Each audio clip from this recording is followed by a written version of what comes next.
జరిగేటట్టుగా నిర్ణయం చేసి సభలో ప్రకటించారు. అరే అభినందించాల్సింది పోయి మళ్ళీ చప్పట్లు కొట్టుకుంటూ అల్లరి చేసుకుంటే సభలో ఇది మాట్లాడుతూ ఉంటే వారు ఇంకోటి కూడా మీరు సభాసంఘం అడుగుతుంటే వారు చెప్పారు, అధ్యక్ష సభాసంఘం మీద మీకు అంత కుతూహలంగా ఉంటే గతంలో రాష్ట్రంలో భూముల్ని మీరు ఏ రకంగా ధరణి అని పెట్టి ఇందాక గౌరవ సభ్యులు మాట్లాడారు, ధరణి అని పెట్టి వందలాది కాదు వేలాది ఎకరాలు అధ్యక్ష, వేలాది ఎకరాలు అలాంటి కాంగ్రెస్ ప్రభుత్వాలు పేదలకు పంచిన భూముల్ని ధరణి పేరు మీద వాళ్ళందరి ఆ ప్రొహిబిటెడ్ లిస్టులో పెట్టి పార్ట్ బిలో పెట్టి ఆ తర్వాత చాలా చాలా అనుకూలంగా వాళ్ళకి కావాల్సినటువంటి వాళ్ళ పేరు మీద ఎక్కించుకున్నారు.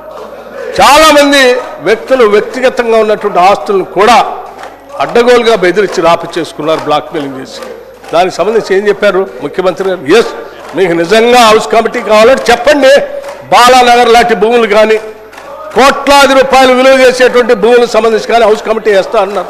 ఫైన్, ముఖ్యమంత్రి గారిని నేను స్వాగతిస్తా ఉన్నాను. ఏంటి మీరు చెప్పినట్టు 10 ఏళ్ళు హౌస్ కమిటీ వేసి అసలు ఎటువంటి మీటింగ్లు జరగకుండా ఎటువంటి నిర్ణయాలు జరగకుండా 10 ఏళ్ళు హౌస్ కమిటీకి సంబంధించి ఏది సభలో పెట్టకుండా ఉండేటట్టు కాకుండా గౌరవ ముఖ్యమంత్రి గారు మీరు అట్లా కాకుండా మేము వెంటనే హౌస్ కమిటీ వేస్తాం, 6 నెలల్లో పూర్తి చేస్తాం, లేకపోతే ఇంకా కావాలంటే 2-3 నెలలు అవకాశం ఇచ్చి పూర్తి స్థాయిలో చేసి చాలా ట్రాన్స్పరెంట్గా హౌస్లో పెడతా అంటున్నారు.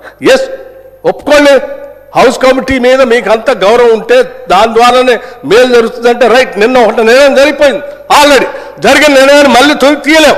ఇప్పుడు కొత్తగా ఇంకో నిర్ణయం వస్తూ ఉంది, హౌస్ కమిటీ మీద సభ్యుల మీద మీకు అంత దానివల్ల మేలు జరుగుతుంది, నిర్ణయం జరుగుతుందంటే రైట్. ముఖ్యమంత్రి గారు చెప్పారు, ఏనండి మీరు ఒప్పుకోండి, కూర్చోండి మిగతా చర్చ ముందు పోరండి, తల్లిదండ్రుల గురించి ఆలోచించండి. నిజంగా మీకు దానిపై నమ్మకం ఉన్నా, ప్రజాస్వామ్యం నమ్మకం ఉన్నా నేను మీ ద్వారా కూడా సభానాయకులను అడుగుతా ఉన్నాను, ఏంటి ప్రకటించండి, దాని ద్వారా ఈ సభకి రాష్ట్రానికి కూడా మేలు జరగాలని కోరుకుంటున్నాం. తప్పనిసరిగా ఆ దిశలోనే సభానాయకులు ఆలోచన చేస్తారని నేను కోరుకుంటున్నాను. దయచేసి ప్రతిపక్ష సభ్యులు కూడా దయచేసి ప్రజాస్వామ్యం పట్ల నమ్మకం, గౌరవం, నిబద్ధత, పవిత్రతను దృష్టిలో పెట్టుకొని దయచేసి వెల్లో ఇట్లా కూర్చొని చప్పట్లు కొట్టి స్లోగన్స్ ఇచ్చి దీన్ని 4 కూడలి అంగడలాగా మాత్రం ఈ పవిత్రమైన సభను మాత్రం చేయొద్దని చెప్పి నేను వారికి విజ్ఞప్తి చేస్తా ఉన్నాను. అధ్యక్ష ఇది పార్లమెంటరీ లాంగ్వేజ్తో మనం చక్కగా చర్చించుకుందాం, దయచేసి కూర్చోవాల్సిందిగా నేను వారికి విజ్ఞప్తి చేస్తాను. ధన్యవాదాలు.